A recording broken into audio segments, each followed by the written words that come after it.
चूंकि ये जो फ्लाइट है वो सीधे लंदन जा रही थी, इंटरनेशनल ये फ्लाइट थी, तो उसमें जो 53 नागरिक थे वो ब्रिटिश के मौजूद थे, 7 पोर्चुगल नागरिक और 1 कैनेडियन नागरिक इस फ्लाइट में मौजूद थे। तो जिस तरीके से उनकी मौत होती है तो कहीं ना कहीं यहाँ पे एक जो वर्ल्ड प्रेशर होता है वो भी कहीं ना कहीं यहाँ पे भारत के कंधों पे आएगा, क्योंकि जिस तरीके से कल गृह मंत्री अमित शाह ने जो बयान औपचारिक तौर पर दिया था कि जो डीएनए सैंपल्स है उनसे यहाँ पे जो शिनाख्त है वो शवों की करी जाएगी, क्योंकि पहचान कर पाना इस वक्त बहुत ज्यादा मुश्किल हो रहा है। तो डीएनए सैंपल से यहाँ पे जितने भी शव हैं उनकी जो शिनाख्त है वो करी जाएगी। इस वक्त कहीं ना कहीं बहुत बड़ी चुनौती वो भी बनकर यहाँ पे सामने आ रहा है। और इस तरीके से यहाँ पे जो 50 से ज्यादा जो ब्रिटिश नागरिक है उनकी मौत हुई है। अगर बात कर ले जाए पोर्चुगल जो 7 नागरिक हैं, 1 कैनेडियन नागरिक है, उनकी भी मौत हुई है। तो कहीं ना कहीं एक बहुत बड़ा प्रेशर और एक चुनौती है इस वक्त भारत के सामने बनकर आ रहा है, जिसके मद्देनजर इस वक्त प्रधानमंत्री नरेंद्र मोदी जो है वो एयरपोर्ट पर बैठक कर रहे हैं। बिल्कुल ठीक है। हमारे संवाददाता विनय सिंह भी इस वक्त जुड़ गए हैं। विनय, मैं आपके पास आती हूँ, लेकिन उससे पहले रवि के पास चलते हैं। रवि, आपके पास क्या जानकारी है? कल से आज तक जिस तरह से इस प्लेन क्रैश ने देश को तो स्तब्ध किया ही है, दुनिया को भी स्तब्ध कर दिया है, क्योंकि ये एक बड़ा विमान हादसा है। अब तक की जो सिविल एविएशन फील्ड है उसमें हम कह सकते हैं जितने भी प्लेन क्रैश हुए हैं ये one of the biggest plane crashes में गिना जाएगा। तो आपके पास क्या डिटेल्स हैं?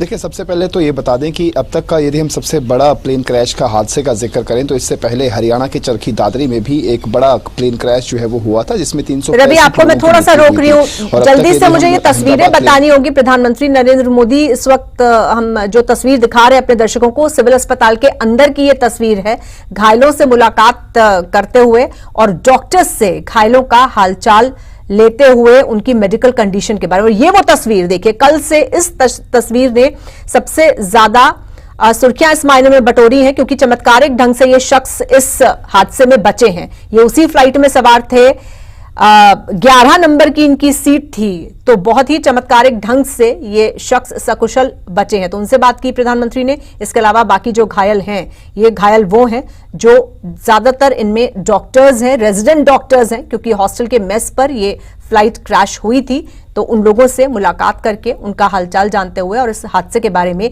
जानकारी लेते हुए प्रधानमंत्री नरेंद्र मोदी को हम देख सकते हैं।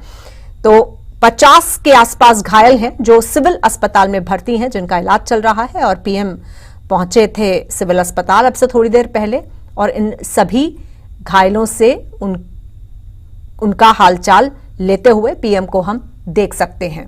तो सबसे पहले घटनास्थल गए थे पीएम और उसके बाद सिविल अस्पताल में घायलों का हालचाल लेने के लिए। और इस वक्त प्रधानमंत्री एक बेहद महत्वपूर्ण बैठक भी कर रहे हैं इस हादसे से संबंधित।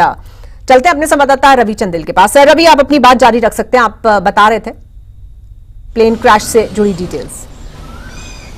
देखिए, सबसे बड़े प्लेन क्रैश का जिक्र करें तो कुछ दशक पहले, कुछ समय पहले जो है वो हरियाणा के चरखी दादरी में एक बहुत बड़ा प्लेन क्रैश हुआ था, जिसमें 365 लोग जो हैं वो उनकी मृत्यु हुई थी। और उसके बाद अभी अहमदाबाद के अंदर जो है एक बड़ा प्लेन क्रैश हुआ है, जिसमें 241 लोगों को कंफर्म जो है वो एयर इंडिया की तरफ से बताया गया कि 241 लोगों की मृत्यु जो है वो हुई है इस प्लेन क्रैश के दौरान। लेकिन वहीं यदि हम जिक्र करें तो जिस तरीके से अब तक का पूरा आंकड़ा जो है वो एयर इंडिया की तरफ से दिया गया, उनकी तरफ से सीधे तौर पर कहा गया कि 241 लोगों की मृत्यु जो है वो हुई है। तो वहीं हम गुजरात की डीसीपी करण देसाई का जिक्र करें तो उनकी तरफ से सीधे तौर पर बयान दिया गया कि 265 मृतकों को जो है वो अस्पताल ले जाया गया है। तो अब जिस तरीके से क्योंकि ये प्लेन क्रैश जो है वो सीधे तौर पर बीजे मेडिकल कॉलेज की जो बिल्डिंग थी उसके साथ हुआ था, वहां पर जिस तरीके से करण देसाई का जिक्र करें, उनके बयानों का जिक्र करें तो उनकी तरफ से सीधे तौर पर कहा गया कि 4 MBBS के स्टूडेंट्स और एक डॉक्टर की वाइफ, उनकी भी मृत्यु जो है वो इसके अंदर हुई है। तो 265 का आंकड़ा जो है वो करण देसाई की तरफ से दिया गया, 241 का आंकड़ा जो है वो एयर इंडिया की तरफ से दिया गया।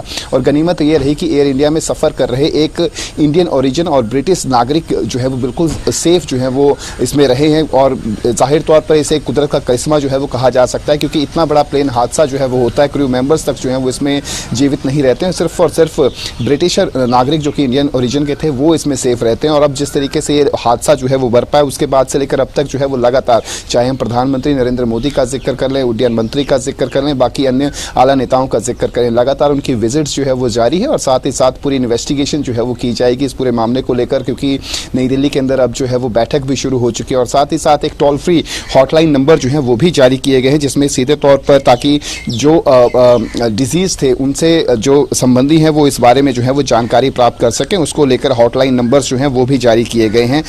जो हॉटलाइन नंबर्स हैं उसमें 1800 5691 ये हॉटलाइन नंबर जो है वो सीधे तौर पर इंडियन ओरिजिन के लिए जारी किया गया है। इसके अलावा जो विदेशों में बैठे हुए हैं उनके लिए हॉटलाइन नंबर का जिक्र करें तो +91 80627 79200 ये हॉटलाइन नंबर जो है वो जारी किए गए हैं ताकि वो अपने जो प्रियजन थे उनकी किस तरीके की हालत है, क्या कुछ उनसे जानकारी जो है वो जुटा पाएं, किस तरीके से उन तक जो है वो पहुंचा जा सके, उसको लेकर बाकायदा हॉटलाइन नंबर जो है वो भी जारी किए जा चुके हैं। और इस पूरे मामले की अब इन्वेस्टिगेशन को लेकर एक हाई लेवल की मीटिंग जो है वो नई दिल्ली में खुद प्रधानमंत्री नरेंद्र मोदी की अध्यक्षता में जो है वो हो रही है। जी बिल्कुल ठीक है।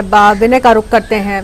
विनय, एक बड़ा चैलेंज, बड़ी चुनौती है जिस तरह से शवों की पहचान के लिए यहाँ पर डीएनए सैंपल इकट्ठा किए गए हैं ताकि डेड बॉडीज पहचान में आ पाए, क्योंकि बुरी तरह से विक्षिप्त हो गई हैं, बुरी तरह से बर्न्ड हैं बॉडीज, हमने कल से तस्वीरों में देखा है। सवाल यह है कि जो बाहर के नागरिक हैं, जो विदेशी नागरिक इस फ्लाइट में सवार थे, चाहे वो ब्रिटिश हो या फिर पोर्चुगीज हो या फिर कनाडा के नागरिक हो, उनकी पहचान कैसे होगी? उनकी पहचान भी डीएनए से ही होगी और ना सिर्फ उनकी बल्कि इस दुखद हादसे में जिनकी भी मौत हुई है उन सबकी पहचान डीएनए से ही होनी है, इसमें कोई दो राय नहीं है। क्योंकि जो शव हैं, जब ये दुर्घटना हुई और जो 1 लाख लीटर ईंधन था वो जब दुर्घटना हुई तो वो 1 लाख ईंधन जो 1 लाख लीटर ईंधन था वो उसमें आग लगी और एक आग का गुब्बार देखने को मिला।